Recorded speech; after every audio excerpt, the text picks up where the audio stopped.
Phase 5 is about to have the biggest rating shakeup in WoW history. Not only are we back to rating with up to 40 players, but we've also got the biggest server merge I've ever seen. Let's talk about how you're going to secure your raid spot in these super crazy times in Season of Discovery. First, we've got to talk about the Megaserver apocalypse.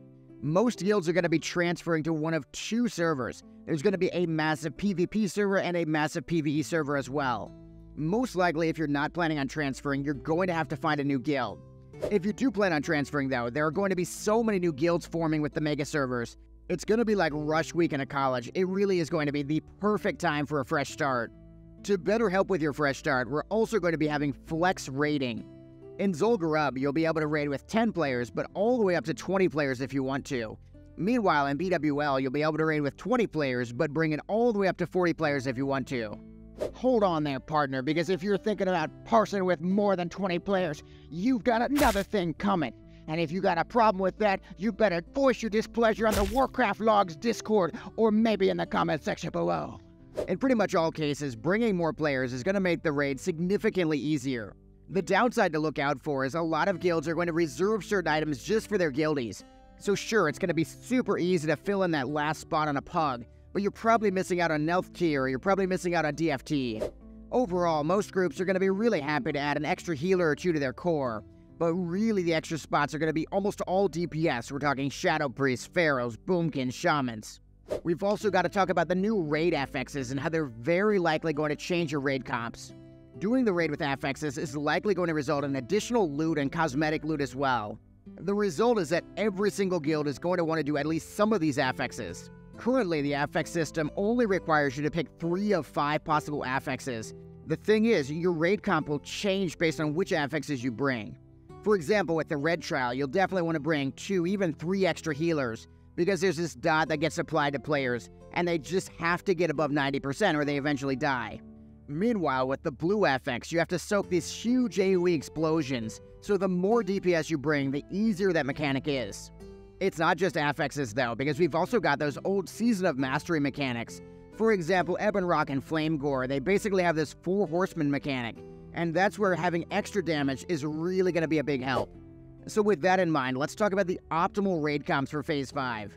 A typical 20-man, and of course you can scale this up to 40-man, is going to bring at least 2 tanks, and one of them is very likely going to be a rogue. The other tank is likely going to be anything from a prot paladin to a pharaoh to a shaman. Then, depending on whether you're speedrunning, whether you're a more casual run, you're going to bring between 3 to 5 healers. One of those healers is definitely going to be a disc priest, probably a hybrid holy priest. Then you're also going to have a shaman or an H-pal, depending on your faction. Then the rest of your healers are going to be the big AoE healers, the arcane mages, the resto druids. As for DPS, even with some of the classes like rogues really outperforming on sims right now, I don't see raids really stacking melee in Phase 5. I see it much more likely that you bring a balanced comp with as many buffs and debuffs as you can possibly have. That means a mix of rogues, of hunters, pharaohs, mages. It's just not going to be 2019 with 15 warriors anymore.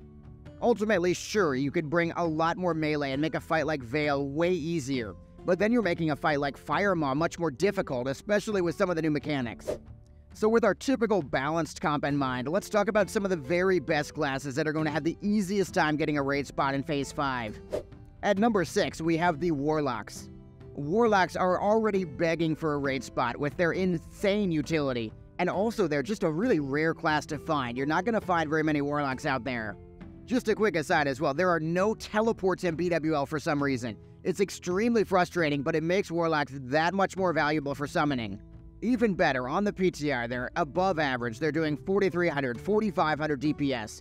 That means it's going to be extremely easy to get a raid spot on a Warlock. At number 5, on the easiest to get a raid spot with list, we've got Shamans. Let's be honest, DPS Shamans, Ellie Shamans, Tank Shamans, they're not looking good right now. Prot Paladins and Red Paladins are really outperforming them right now. Because of that, nobody wants to play a Shaman heading into Phase 5.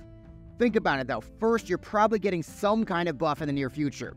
Second, sure, nobody wants to play Shaman, but they're still insanely desirable for raids. The incredible utility with the totems, the busted shamanistic rage.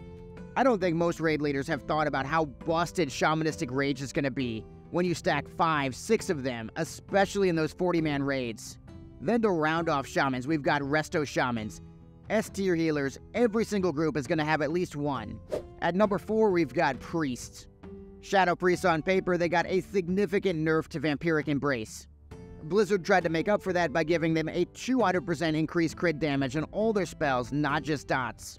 The end result, though, is they do pretty much the same healing as they did before, except now they do very competitive damage. And that means Shadow Priests are going to be every bit as desirable as they were in Phase 4 for every single raid type, from pugs to speedruns. Then we've got to talk about Healing Priests. They're going to be insanely good in BWL. At number 3, we've got Feral Druids, and yes, Wild Strikes is raid-wide now, but Ferals are still one of the very most desirable DPS classes.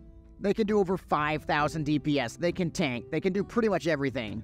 Meanwhile, Boomkins are getting really good for Phase 5, the Battle Res, the Innervate, the Nature Damage debuff, and doing over 4,900 DPS. As for Resto Druid, everybody's going to have at least one Resto Druid, insane for raid healing. At number 2 on our desirability rankings, we've got Paladins. First off, you've got Horn of Lordaeron, and every single melee group is going to want that, so one Paladin per group. Then we've got to talk about Ret Paladins. They're performing near the top on the PTR right now, and Sims are putting them over 5,500 DPS. You already know the crazy utility they bring. The auras, the mana regen, the bops. That means a no-brainer spot in any raid. Then Prot Paladins are going to be in extremely high demand. They're one of the highest damage tanks, and they have all this extra utility like the ability to bubble off Fire Moth stacks. Finally, as a Priest main, I know very well that Holy Paladins are my biggest competition, very likely to be the number 1 healer in Phase 5. Then at number 1 on the desirability rankings, we've got Rogue. Ultimately, damage is king, and Rogues are number 1 in the meters, they're number 1 in the Sims, doing over 6,000 DPS.